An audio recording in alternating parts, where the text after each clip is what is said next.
This video sponsored by EduGhost.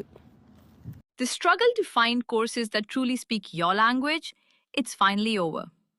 Welcome to EduQuest, where learning is made just for you. At EduQuest, we bring you a wide range of online courses, from career building programs to skill boosting masterclasses, all in your regional language. Because we believe language should never be a barrier to success. Our courses are tailor-made after understanding what today's learners really need. So why wait? Start learning the smarter, simpler way only with EduQuest. Visit eduquest.courses and explore your next course today. And hey, don't miss out on our exciting offers and promotions. வணக்கம் நண்பர்களே. திருவண்ணாமலையில் கிரிவலப்பாதையில் செல்லும்போது வரும் அஷ்டலிங்கங்களை பற்றி தெரிந்து கொள்வோம். இந்த அஷ்டலிங்கங்கள் எந்தெந்த ராசிக்காரர்கள் எந்தெந்த லிங்கங்களை வணங்கலாம் என்று தெரிந்து கொள்வோம்.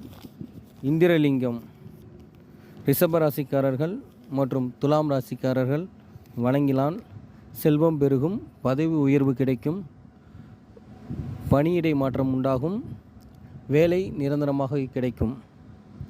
இரண்டாவது லிங்கம் அக்னி லிங்கம்.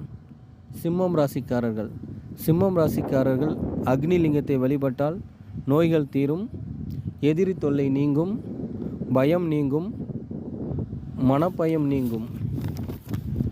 மூன்றாவது லிங்கம் யமலிங்கம்.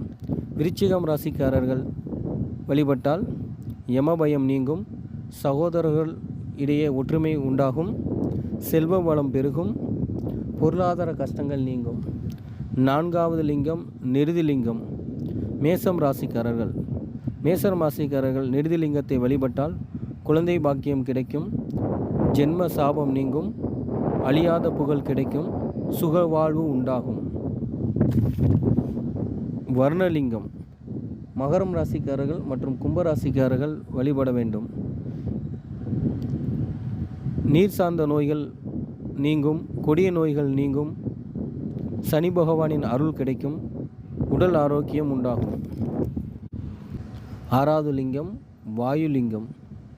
கடகம் ராசிக்காரர்கள் வழிபடலாம்.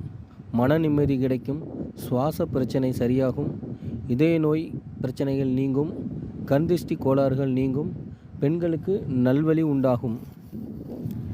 ஏழாவது லிங்கம் குபேரலிங்கம். தனுசு ராசிக்காரர்கள் மற்றும் மீன ராசிக்காரர்கள் வழிபடலாம். சகல விதமான செல்வங்கள் கிடைக்கும், பொருளாதார முன்னேற்றம் உண்டாகும், மன அமைதி கிடைக்கும், இழந்த செல்வத்தை மீட்கலாம். கடைசி லிங்கம் ஈசானிய லிங்கம். மிதுன ராசிக்காரர்கள் மற்றும் கன்னி ராசிக்காரர்கள் வழிபடலாம். சகல கலைகளிலும் மேன்மை உண்டாகும், மனம் ஒரு நிலை அடையும்.